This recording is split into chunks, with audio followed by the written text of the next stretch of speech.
Du pain, encore du pain, beaucoup de pain, toujours du pain. On en consomme beaucoup en Afrique. Bonjour à tous et bienvenue sur Agripreneur TV.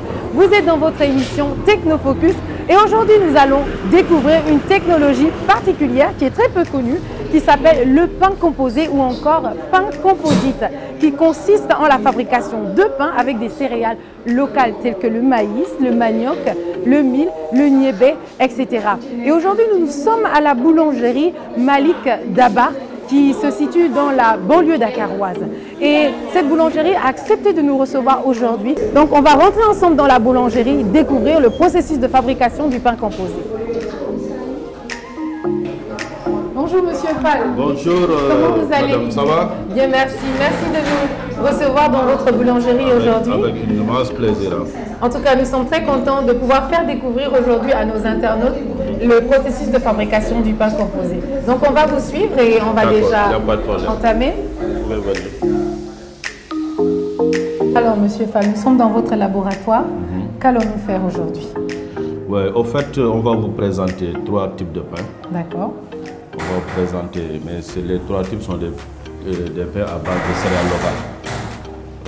Nous avons là le maïs, le mil et le nebedaï, on dit moringa. D'accord. Ouais. Pour faire du pain composé, il nous faut de la farine de blé et de la farine locale de votre choix. Aujourd'hui, nous allons préparer du pain composé de maïs. Un dosage déséquilibré fausserait la composition du pain composé. Pour commencer, nous allons prendre 80% de farine de blé et 20% de farine de maïs. Ensuite, ajoutez-y 1% de levure sèche. Après la pesée, les farines sont mélangées dans un pétrisseur avec 6 litres d'eau pour 10 kg de farine. Afin de ralentir la fermentation de la pâte par la levure sous l'effet de la chaleur, il est recommandé de remplacer la moitié de la quantité d'eau par de la glace. Le pétrissage terminé, sortez la pâte du pétrin. Et maintenant, on va former le pain. On va diviser en forme de boule et après on façonne ça.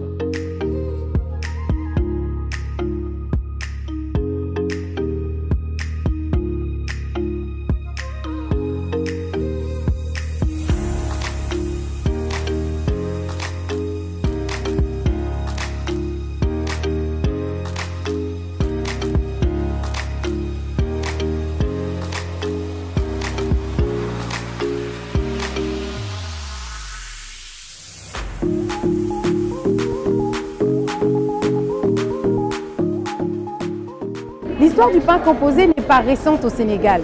Déjà en 1979, le gouvernement l'avait institué afin de réduire la facture de l'importation du blé. Mais ce projet n'a pas réussi à cause de plusieurs facteurs. Après l'échec de la première tentative d'incorporation des céréales locales dans la fabrication du pain au Sénégal, au milieu des années 70, il a fallu attendre jusqu'en 2011 pour voir ces technologies prendre enfin son envol grâce au CORA à travers son programme, le PPAO-WAP, le programme de productivité agricole en Afrique de l'Ouest. Avec le programme WAP qu'on avait démarré, on avait limité le taux d'incorporation à 15%. Mais aujourd'hui, avec l'avancement des certaines boulangers, on est à 20% pour le maïs et toujours à 15% pour le mil.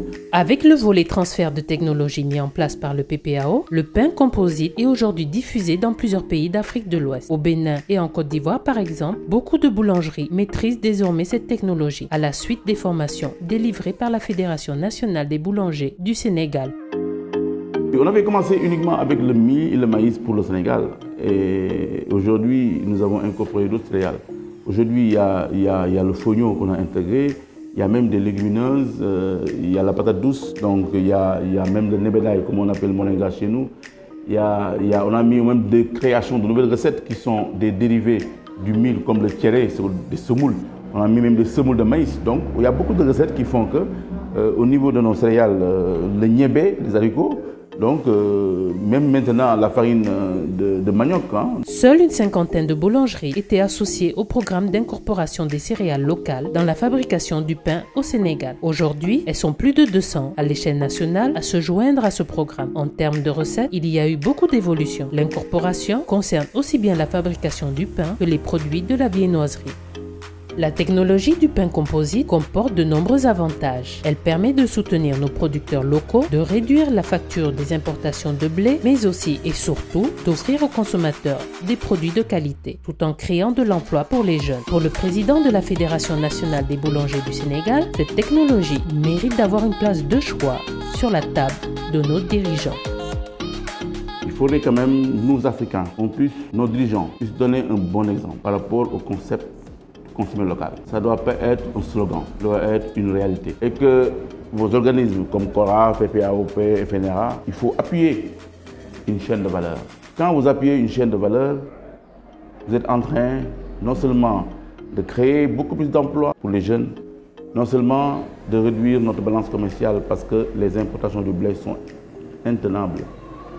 Si vous prenez l'exemple du Sénégal, en 2000, on était à 200 000 tonnes d'importation de blé. En 2018, on est à 660 000 tonnes d'importation de blé. Je pense que si ce rythme continue comme ça, dans 10 ans, on pourrait aller à 1 million de tonnes et qui est pas bien.